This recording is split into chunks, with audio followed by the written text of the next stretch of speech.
এই মেয়ে first year জি ভাইয়া। কি নাম? নাজিয়া। বড়দের সালাম দিতে হয় জানো? আসসালামু আলাইকুম। কি হচ্ছে? আপু ভাইয়ার আমাকে র্যাক দিচ্ছে। তোরা কারা? আমরা সিনিয়র তোরা সিনিয়র হলে আমরা কারা? কোন year? First year. First year. First year হয়ে সিনিয়র সেজে নিজের ব্যাচমেটকে র্যাক দিলি? পুরা আইটেম বয়। আচ্ছা আগুনের গোলা না? তুই যে আগুনের গোলা, আমি একটা এক্সাম্পল দেখো।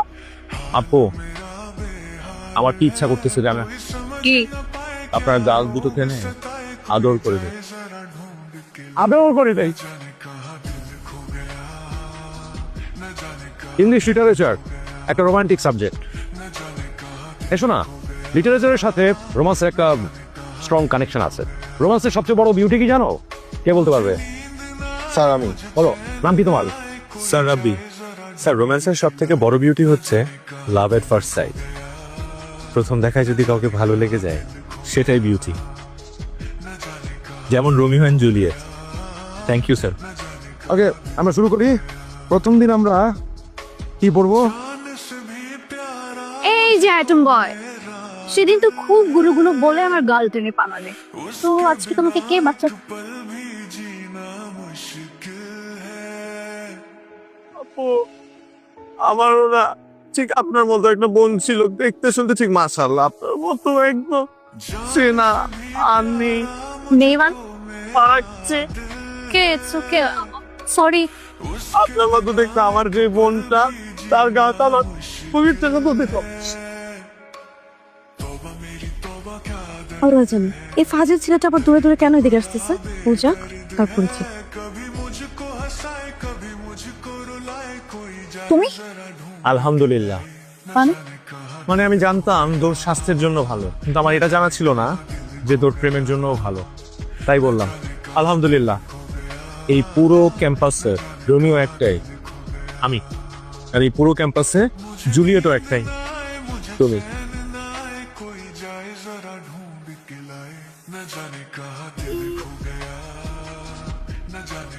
হ্যালো আইটেম বয়, ভয় পাওয়ার দরকার নাই। তুই যে হেভি পুংটা, এটা আমি বুঝে গেছি। জি, ভালো লাগছে তোরে। আমি তো সিনিয়র না হলে তোর প্রেমে পড়ে যেতাম। থ্যাংক ইউ আপু। থ্যাংক ইউ কেন? আমার তো একটাই মন, দিয়ে দিয়েছে একজনকে। কাকে? তাকে। সেই আসসালামু আলাইকুম আপু। ওয়ালাইকুম আসসালাম। তুমি অনেক লাকি। কেন আপু? কারণ রাব্বির মতো একটা ছেলে তোমাকে ভালোবাসে। মনে হয় বলতে পারছে না, ছেলেরা প্রেমে পড়লে একটু ভীতু হয়ে যায়, গাধাও হয়। তুমি ওকে ছেড়ো না, শার্লেট হবে। পড়ো।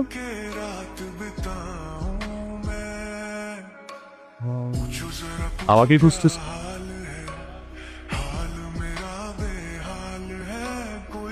নাজিয়া, রাব্বি কি করছে তুমি জানো? কি করেছে? তুমি তাড়াতাড়ি সেমিনার রুমে যাও, আমি বলতে পারবো না, তাড়াতাড়ি যাও। ও মাই গড নাসিয়া, রাব্বি এটা কি করলো? কি করেছে? তুমি এক্ষুনি সেমিনার রুমে যাও, গেলেই বুঝবা। তোমাকেই খুঁজছিলাম নাজিয়া। কেন, কি হয়েছে? আমি বলতে পারবো না, তুমি তাড়াতাড়ি কমন রুমে যাও।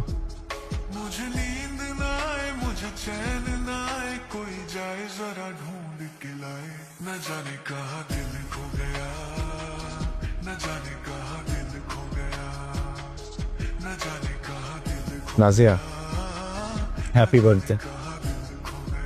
লাইফের ফার্স্ট টাইম যে ছেলেটা তোমার হাত ধরেছিল, সে সারাটা জীবন তোমার হাত ধরে রাখতে চায়।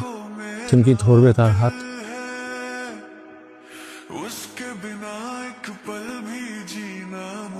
হ্যালো, কালকে ভ্যালেন্টাইন্স ডে, চলো দেখা করি।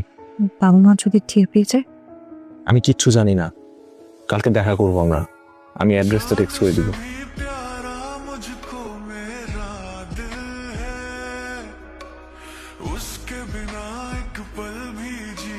Happy Valentine's day. Happy Valentine's day. আমার জন্য? না, বাসায় গিয়ে দেখো। আচ্ছা।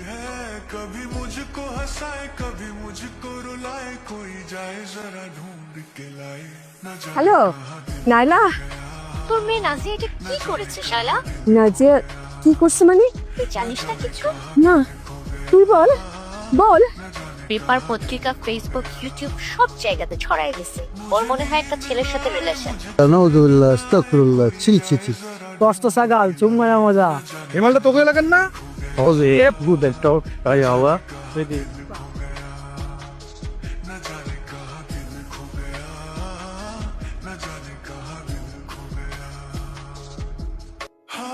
পড়েছা ও জানে কোন ভদ্রের সাথে আছে না মুখ আবুদ করে কি করেছিস বিশ্ববিদ্যালয়ে পড়িস এরকম করেছ আমার জিজ্ঞাসা গা আমার জিজ্ঞাসা গা তোর বাবাকে দেখে সবাই আছে এই সারা মহল্লা হাসছে হাসছে তাকে একদম ফেস করা 2 টাকা আমি দিতাম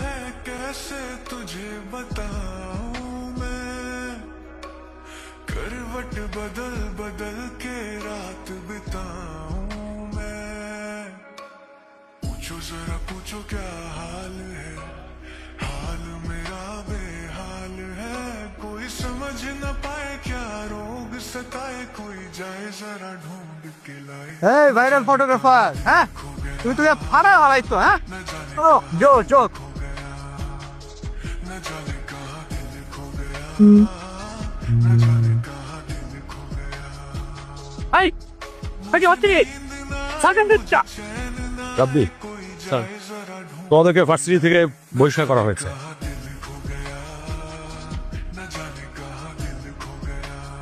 বড় ডাক্তার তো দেখলাম, ছোট ডাক্তার কবে দেখবো? চুম্মা চুম্মা দেখ। তুই মরিস না কেন? তোর জন্য কোথাও যাইতে পারি না, কারো সামনে মুখ দেখাতে পারি না। उसके बिना एक पल भी जीना मुश्किल है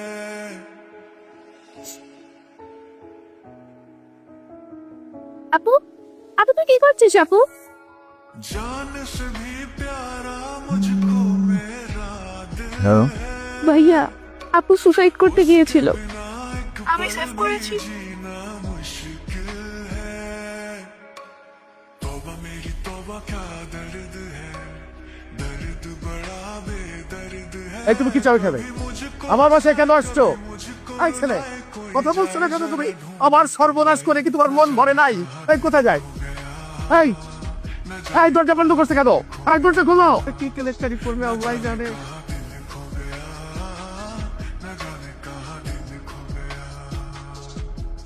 मुझे नींद ना आए मुझे चैन ना आए कोई जाए जरा ढूंढ আজকে বাধ্য হয়ে লাইভ আসতে হয়। जाने कहाँ তারপর এটা দাও। দেখো না বাবা, কি দেখবো দেখো। আমাদের পরিচয় দেওয়ার নিশ্চয়ই কোনো দরকার নাই আপনাদের, কারণ আপনারা তো অলরেডি আমাদেরকে চিনেন। আমাদের একটা পার্সোনাল মুহূর্তের ছবি ভাইরাল হয়েছে, हालत क्या আপনারা সবাই দেখছেন, হাসি ঠাট্টা করছেন। আমরা মজার পাত্র হয়ে গেছি আপনাদের কাছে, কারণ এটা তো খুব মজার বিষয়। কিন্তু আপনাদের এই মজার কারণে আমাদের পরিবারকে অনেক সাফার করতে হইতেছে। আমি এই মানুষটাকে আমি কিস করছি, কিন্তু কিস মানুষ কাকে করে? বাবা তার মেয়েকে করে, মা তার ছেলেকে করে, ভাই তার বোনকে করে, বোন তার ভাইকে করে, হাজব্যান্ড ওয়াইফকে করে, ওয়াইফ হাজব্যান্ডকে করে, এবং কখনো কখনো কখনো আমরা কিছু প্রিয় জিনিসকেও করি। আমিও কিস করছি এই মানুষটাকে, কারণ এই মানুষটাকে আমি ভালোবেসে কিস করছি। এই মানুষটা আমার অনেক প্রিয়, যে তাই। কিন্তু আপনারা তো এটাকে রীতিমতো হাসির পর্যায়ে নিয়ে গেছেন, সবাই শেয়ার করছেন। এই কারণে আমাদের দুই পরিবারে প্রতিদিন প্রতি মুহূর্ত সাফার করতেছে। ওর বাবা রাস্তায় যেতে পারতেছে না, মানুষ বিয়োগ প্রতিপন্ন করতেছে। আমার বাবা রাস্তায় যেতে পারতেছে না, আমার মা বাইরে বেরোতে পারতেছে, এই মেয়েটা বাইরে বেরোতে পারতেছে না। এবং এই মেয়েটা আপনাদের কারণে এই মেয়েটা সুইসাইড করতে গেছিল আজকে। কোনোভাবে ওকে বাঁচানো হয়েছে, কিন্তু কেন হবে এই অবস্থাটা? আমাদের পরিবার আমাদেরকে মেনে নেয় নাই, এবং আমি জানি না আমাদেরকে মেনে নিবে কিনা। যদি মেনে নেয় তাহলে তো ভালো, আলহামদুলিল্লাহ। কিন্তু হাত যেহেতু ধরছি, আমি হাত ছাড়বো না। ইয়েস ইয়েস যদি মরতে হয় তাহলে একসাথে মরবো, আর যদি বাঁচতে হয় তাহলে একসাথে বাঁচবো। তো এই হাত আমি ছাড়বো না, কারণ এই মানুষটাকে আমি অনেক ভালোবাসি। তারা আসলে একটা পুরো এই মানুষটাও আমার খুব প্রিয়।